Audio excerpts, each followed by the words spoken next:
Proyecto DEM empieza en 3, 2, 1. Bienvenidos a un día más a este podcast. Este va a ser el último episodio del especial de Halloween de Proyecto D. Esperamos que les haya gustado, que los haya entretenido.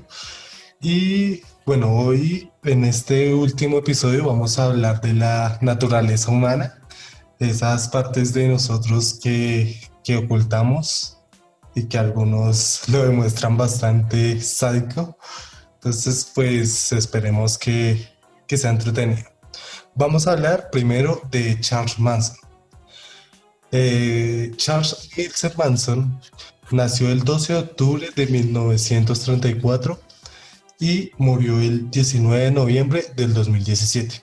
Fue un criminal sectario y músico aficionado estadounidense, con- conocido por liderar lo que se conoció como la familia Manson, un grupo de seguidores de Manson que surgió en el desierto de California a finales del año 1960.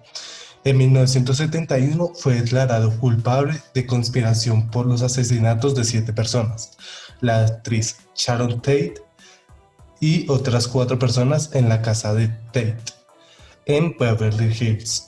Y al día siguiente de un matrimonio, Len y Rosemary La Blanca, todo llevado a cabo por los miembros del grupo, que seguían instrucciones de Manson. Sus seguidores asesinaron a diferentes personas en otros momentos, y Manson también fue declarado culpable de 2 de estos asesinatos, los asesinos, los asesinatos de Gary Hinman y Donald Shorty C. Lo que me gustaría que analizáramos o que discutiéramos no es tanto los crímenes o la locura que él tenía, es decir, como fanatista religioso, como sectario, como racista, es chévere observar lo que había en su mente, pero también quiero que sobre todo analicemos cómo logró pues llevar a todo este grupo de personas hacia esta, digamos, esta locura. O sea, querían seguirlo hasta el fin del mundo. Incluso mientras estaba en la cárcel, había gente que le escribía porque quería pertenecer a esa familia que él había fundado. Quiero que pensemos y analicemos aquí sobre ese carisma o esa fantasía que él logró estructurar de tal manera que atrajo. ¿Cuál era la razón de que la mayoría de sus seguidores sean jóvenes? Sin, digamos, sin ser personas que crean en el establecimiento, que crean en la sociedad, que se consideran ellos mismos revolucionarios o rebeldes. ¿Qué tiene que ver eso con que hayan caído en la fantasía de Manson? Es decir, ¿por qué querían seguir un líder tan carismático si supuestamente odiaban toda la sociedad y todos los sistemas de control? ¿Qué opina Miller? Pues yo estoy viendo y él les prometía que mientras él propuso hacer como una guerra entre blancos y negros, entonces mientras todo esto ocurría, él decía que conocía como una ciudad que estaba llena de oro y cosas súper llamativas. Entonces él les prometía a sus discípulos, seguidores más bien, que una vez terminara esa guerra, que en teoría él creía que iban a ganar las personas de color. Ellos se darían cuenta que no podrían gobernar por sí solos y saldrían ellos de ese escondite a poder gobernar todo el mundo. Y eso era lo que les prometía pues a sus seguidores y pues a sí mismo. Sí, Pero yo, sí, continúen. yo vi una parte de esa idea que tenía Manson. Yo me pregunto si la ciudad que prometía él era tan cálida, que todos los días hacía buen clima, porque al final de la supuesta guerra que iban a ganar y no se sabrían gobernar, porque salir de ahí si, digamos, era el paraíso. Por la promesa del control, de tener el mundo en su poder, de que ellos eran los elegidos. Acuérdese que él se creía el quinto jinete del apocalipsis. Es decir, eran elegidos un profeta, elegidos para gobernar la tierra. Entonces, pero el problema es una cosa muy fantasiosa, muy racional. Pero ¿cómo logra hacer que tantas personas crean? y cómo es que logra crear en él mismo una leyenda, porque como músico, tal vez fue eso, tal vez fue llegar a la sensibilidad de las personas con las que hablaba. Es decir, hay muchas bandas actuales que le han dedicado canciones, que lo siguen. Entonces uno se pregunta por qué el hombre estaba realmente bastante perturbado y todo lo que quieran. Si pueden ver las entrevistas que él hace, que no tenía concordancia, realmente odiaba y se burlaba de absolutamente todo. ¿Cómo logra de verdad despertar tanta fascinación en cierta población? Porque hay tanta gente que de verdad lo considera casi un profeta. Yo creo que por las ideas que vendía, él les prometía el paraíso, que iban a gobernar, y las personas algo que aman es el control, es el poder. Y gracias a la oratoria de Manson prometiéndoles ese paraíso que ellos iban a gobernar el mundo, creo que mucha gente fue creyente y lo siguió incondicionalmente. Bueno, tiene razón. Yo considero que también era la emotividad de él. Tal vez tenía una forma apasionada de hablarles. Su conexión con el arte y la sensibilidad lo ayudaron a de verdad poder manejar a esas personas que lo idolatraban de una manera pues, increíble. Como le digo, hay personas que mataban por él. Son personas que quieren tener el control, pero a la vez se someten totalmente a los deseos de Manson. Es decir, renuncian a todo lo que pueden ser ellos mismos y lo ven casi de verdad como ese profeta, como ese ángel que ha venido a salvarlos a todos. Y de Aparte que... hecho Sí, sigue. Emil. Bueno, de hecho uno se pone a ver hoy en día comentarios de las personas, especialmente los jóvenes, y tiene muchísimos seguidores aún.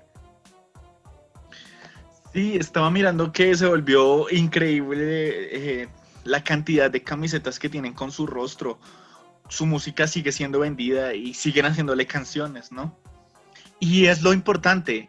Él era una persona que desde un principio tenía problemas con la justicia, estuvo varias veces en la cárcel, robaba, asaltaba, falsificaba, pero al llegar a los 35 años cautivó, la mayoría de sus seguidores eran menores de 20 años, es decir, eran personas muy jóvenes. Y eso es interesante entender por qué cautivó tanto a los jóvenes, por qué les inspiró tantas cosas a una juventud, a una generación, porque lo sigo diciendo, hay personas que siguen idolatrándolo hasta el final. No sé cómo considerar eso. Tal vez de verdad era un sujeto carismático, era un sujeto con el don de la palabra que lograba mover fibras muy emocionales en estas personas.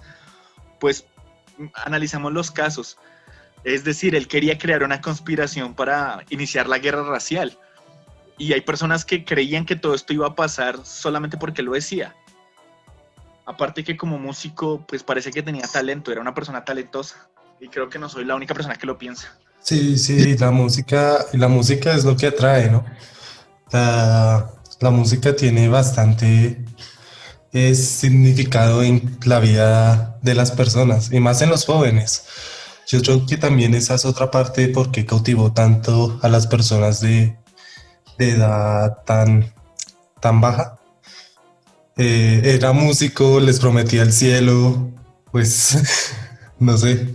Supo encontrar como el lado débil de los jóvenes y se aprovechó pues de ello.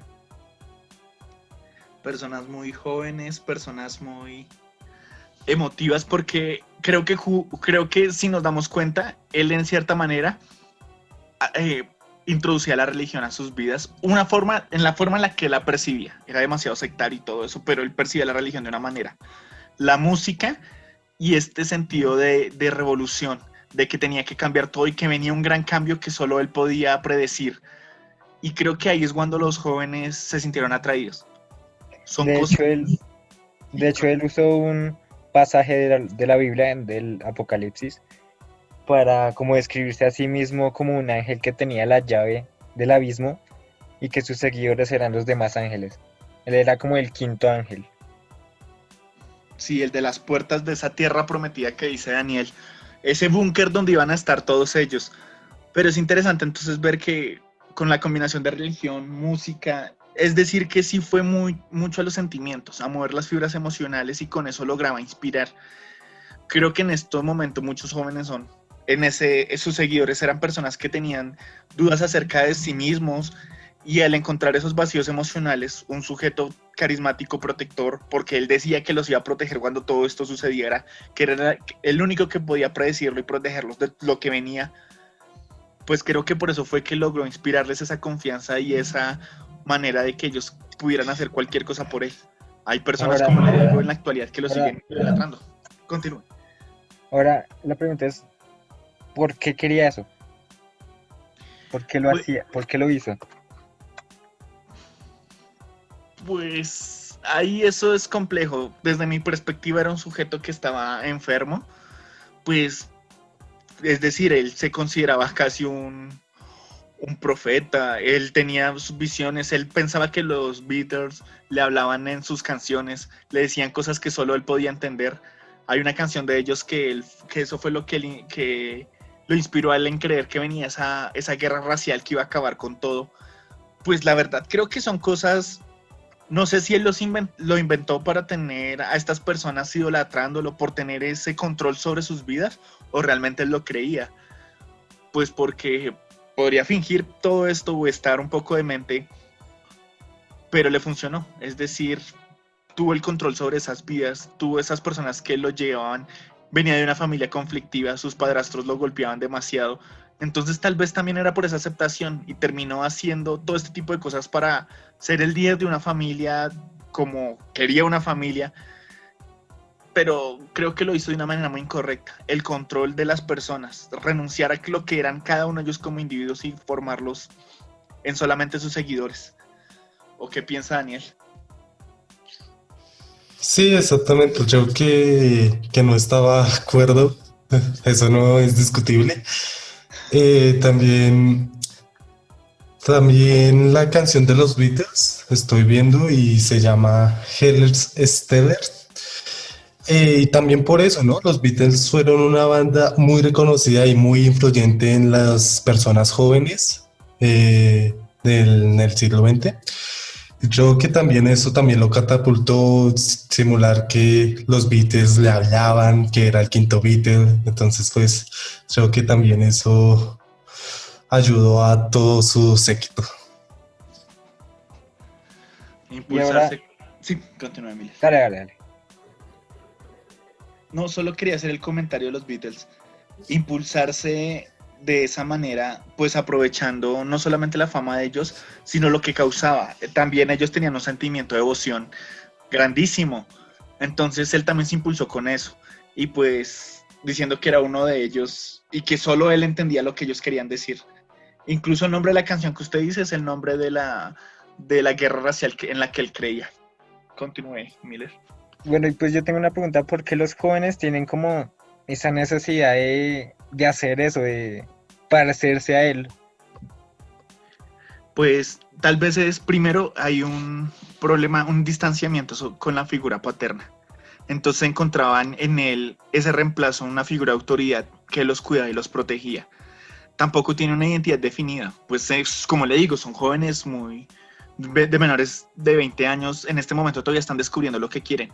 Aparte, la frustración que tienen con la forma en la que el mundo está o como lo veían ellos, pues él representaba romper con todo lo que ellos consideraban que estaba mal.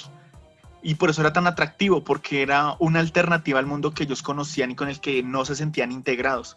Es decir, no se sentían parte de este mundo. En vez de decir que había una razón por la que ellos no se sintieran en parte, preferían pensar como Manson, que es que el mundo estaba totalmente mal y ellos tenían que destruirlo para construirlo, siendo ellos los nuevos dirigentes, sobreviviendo a esta guerra racial. Igual estas cuestiones son demasiado complejas y cada uno puede tener una perspectiva diferente. Me gustaría bastante que en los comentarios nos contaran qué piensan acerca de esto o qué opinan acerca de las razones de Manson y de sus seguidores. Estaremos atentos y pues nos gustaría generar más discusión y debate. No, pues agradecerles por haber estado presentes en esta semana de Halloween. Esperemos que no sea la última. Ya tenemos claro cómo es el ser humano naturalmente. Definitivamente hay personas muy locas. Y pues ya pronto nos estaremos viendo con más programas. esta vez quizás cambiando un poco más los temas. Todo depende de ustedes, el contenido que quieran. Y pues eso. Exactamente, esperamos que les haya gustado, que los haya entretenido este especial de Halloween. También mandarle un reconocimiento a nuestra compañera Natalie, que por cuestiones que van más allá de nuestro alcance no pudo estar en estos últimos podcasts, pero siempre ha ayudado bastante. Y pues nada, espero que les haya entretenido, les haya gustado y nos veremos en una próxima ocasión. Gracias.